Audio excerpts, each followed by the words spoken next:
IndiGo విమాన సర్వీసుల సంక్షోభం కొనసాగుతుంది. ఇప్పటికే టికెట్లు బుక్ చేసుకున్న ప్రయాణికులు వాటిని రద్దు చేసుకుంటున్నారు. తాజాగా ఇవాళ 6వ రోజు కూడా అదే తంతు కొనసాగుతుంది.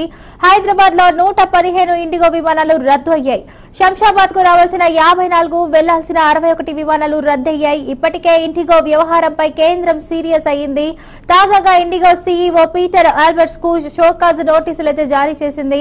మరోవైపు सीजीओ तप्पिंचे अवकाशं कूडा उंदी.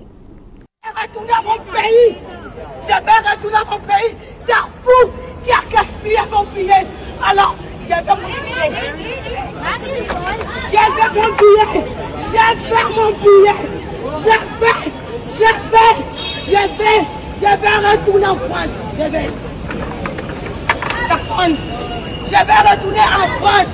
J'ai fait mon billet. Tout le monde, ils ont tout cancellé. Ils ont tout cancellé.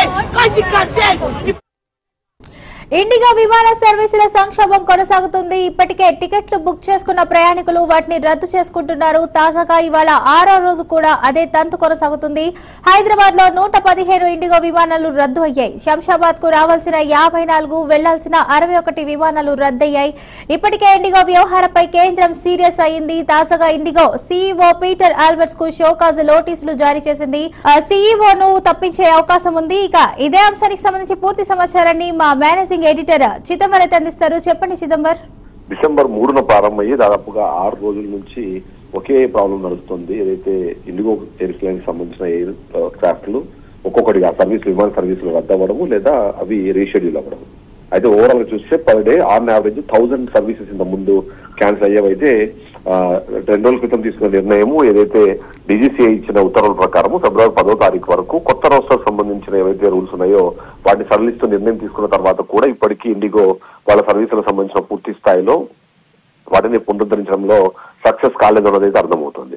ముఖ్యంగా మనం శంషాబాద్ ఎయిర్పోర్ట్ సంబంధించి చూసినప్పుడే ఈ ఒక్కరోజే దాదాపుగా 115 ఇండిగో విమానాలు వాటికి సంబంధించిన సర్వీసెస్ క్యాన్సిల్ అవ్వడం మనం దానికి సంబంధించి చూసినప్పుడు అంటే 54 అరైవల్స్ అలాగే 61 డిపార్చర్స్ ఈ మొత్తం క్యాన్సిల్ అవ్వడంతో అక్కడ భారీగా ప్రజలు ఉన్నారు. ప్రయాణికులు అలాగే ఇప్పటికే గొడవ చేస్తున్నారు. కేంద్ర ప్రభుత్వం తీసుకున్న నిర్ణయం కానివ్వండి అలాగే సుప్రీంకోర్టు ఇచ్చిన మార్గదర్శకాల ప్రకారము క్యాన్సిల్ అయిన వాళ్ళకి ప్రతి ఒక్కరికి వితౌట్ ఆస్కింగ్ ఎనీ క్వశ్చన్ మేము రిఫండ్ చేస్తామనేది చెప్పారు. కానీ రిఫండ్ కన్నా ఎక్కువ వీళ్ళు వాళ్ళ ప్రయాణాలకు సంబంధించిన ఏర్పాట్ల గురించి ఎక్కువగా ఇబ్బంది పడుతున్నట్టుంది. అందుకనే ప్రయాణికులు గత 6 రోజుల నుంచి కూడా ఇండిగో విమానాల క్యాన్సిలేషన్ సంబంధించి కానివ్వండి వాటికి సంబంధించిన ఇంత ఇష్యూ జరిగింది అన్న తర్వాత కూడా చాలా మంది ఇప్పటికీ ఎయిర్పోర్ట్లకు వచ్చి గొడవ చేయడం అన్నది కాస్త ఆశ్చర్యానికి గురి చేస్తుందన్నది కూడా విశ్లేషకులు మాట్లాడుతున్నారు. ఏ విధంగా చూసినా ఇండిగో ఏదైతే ఈ సంక్షోభం ఉందో ఈ సంక్షోభం నుంచి బయటపడడానికి కనీసం 6 రోజులు పడుతుంది అనేది మనకు కనిపిస్తుంది. అంతేకాకుండా సంబంధించిన నెట్వర్క్ తగ్గిపోవడము అంతేకాకుండా కంపెనీకి సంబంధించిన షేర్ లో మార్కెట్ లో ఖచ్చితంగా వాళ్ళకి సంబంధించి రేట్లు డౌన్ అవ్వడం అనేది కూడా చూస్తామండి. ఇండిగో ఒక రకంగా చెప్పాలంటే ఒక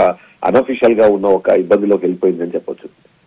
ముఖ్యంగా మార్కెట్ క్యాపిటలైజేషన్ చూసినప్పుడు కూడా ఓవరాల్ గా ఇండిగో ఎయిర్లైన్స్ అన్నది దాదాపుగా 60% మార్కెట్ క్యాపిటలైజేషన్ లో ఉంటుంది. అంటే మొత్తంగా భారతదేశంలో ప్రయాణించే ప్రతి 100 మందిలోనూ 60 మంది ఇండిగో ఎయిర్లైన్స్ బేస్ చేసుకుని వెళ్తారు. కాబట్టి గత 6 రోజుల్లో దాదాపుగా 6 లక్షల మందికి పైగా ప్రయాణికులు దీనివల్ల ఇబ్బంది పడ్డారని తెలుస్తుంది. On average per day 1000 services cancel అవ్వడము అలాంటి ఇష్యూస్ అన్ని కంటిన్యూ అవుతాయి. అయితే సీఈఓ దానికి సంబంధించి క్షమాపణలు చెప్తున్నారు. ఏదైతే మీరు అడిగిన రిఫండ్ చేస్తామని చెప్తున్నారు. ఏం చెప్పినా సరే ఇప్పటికీ ఇంకా ప్రయాణికులు శాంతించకపోవడం అనేది మనకు అర్థమవుతుంది. ముఖ్యంగా చూస్తే మాత్రం ఈ విధంగా అంటే ఇండిగో సీఈఓ ఏదైతే పీటర్ ఎల్బర్ట్స్ కు ఆల్రెడీ షోకాజ్ నోటీస్ ఇచ్చారు. నోటీస్ ఇవ్వడంతో పాటు డీజీసీఏ సంబంధించిన అధికారులు కూడా దానికి సంబంధించి ఖచ్చితంగా ఈయన విధి నిర్వహణలో విఫలమయ్యారని చెప్పేసి ప్రయాణికులకు అసౌకర్యం కల్పించడంతో పాటు ఆపరేషన్ ఫెయిల్యూర్స్ కనిపిస్తున్నాయి. కాబట్టి వీటన్నింటినీ కూడా ఈ సంక్షోభాన్ని సమీక్షించేందుకు డీజీసీఓ కమిటీ కూడా నియమించింది.